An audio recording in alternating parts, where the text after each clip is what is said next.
Hello, everyone, and welcome to Tabor Talk. I hope everyone had a Merry Christmas. New Year's coming up, and I thought maybe I'd squeeze in a video here.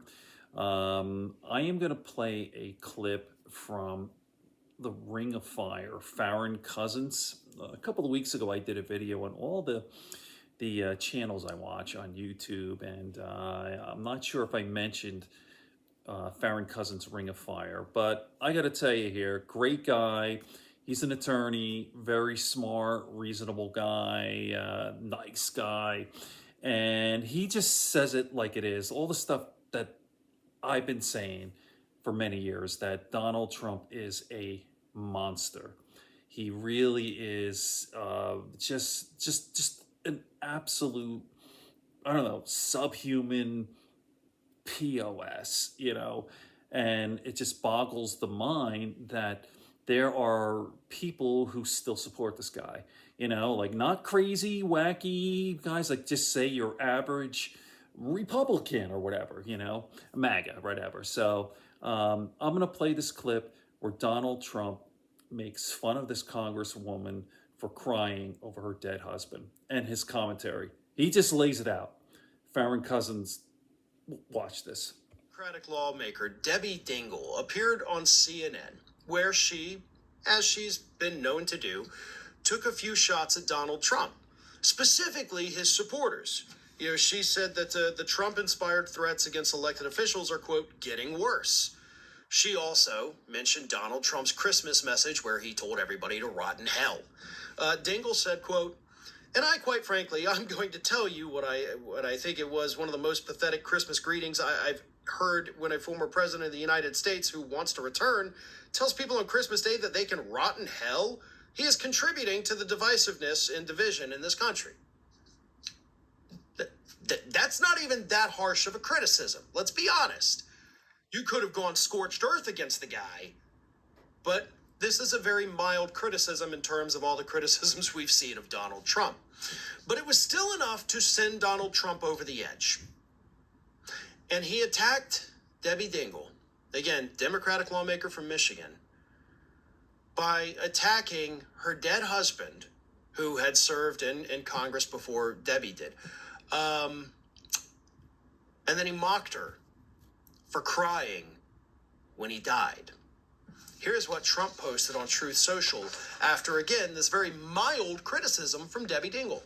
He said, our country is no longer a respected mess, a nation in decline, a failing, crime-ridden country. When I gave, as president, her long-serving husband the absolute highest U.S. honors for his funeral, a really big deal, she called me crying almost uncontrollably to say that she couldn't believe I was willing to do that for a Democrat. She thanked me profusely. 2 months later, she was back on the trail ranting and raving about Trump.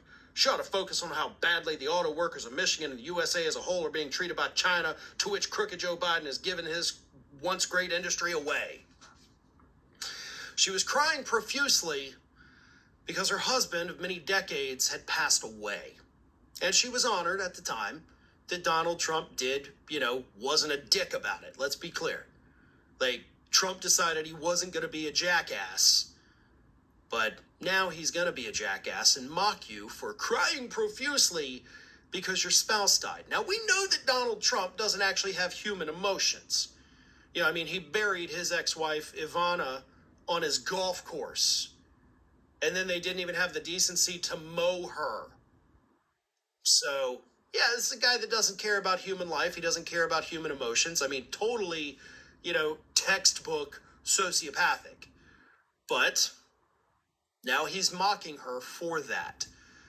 And let's keep in mind, this is not the first time that Donald Trump has gone after Dingell. At a rally in Michigan, I believe it was earlier this year, he mentioned that her deceased husband, John Dingell, was looking up at them from hell. So, yeah, somehow, as bad as that statement was, still, he decided to make it worse by mocking her for being upset about her deceased husband. Donald Trump, to say that he's a monster, that doesn't do it justice. We are dealing with a very deeply inhuman character here. Just the most evil type of human being you can imagine. And I'm not just saying that because I hate Trump. I am saying this because you look at his words, you look at the way he treats people. How can anybody out there be cool with this? I know there's a lot of, weird wackos in this country. I get why y'all like him. But some of these average, everyday people who still support Donald Trump, how can you look at stuff like this and still say, that's my guy? No, boy, he really gave it to her about her husband being dead. The f*** is wrong with you people? Seriously, what is wrong with you? To support this monster, this cretin, this absolutely subhuman piece of garbage, it makes no sense to me. But if you still support it, then you're just as bad as he is. Ring of Fire is just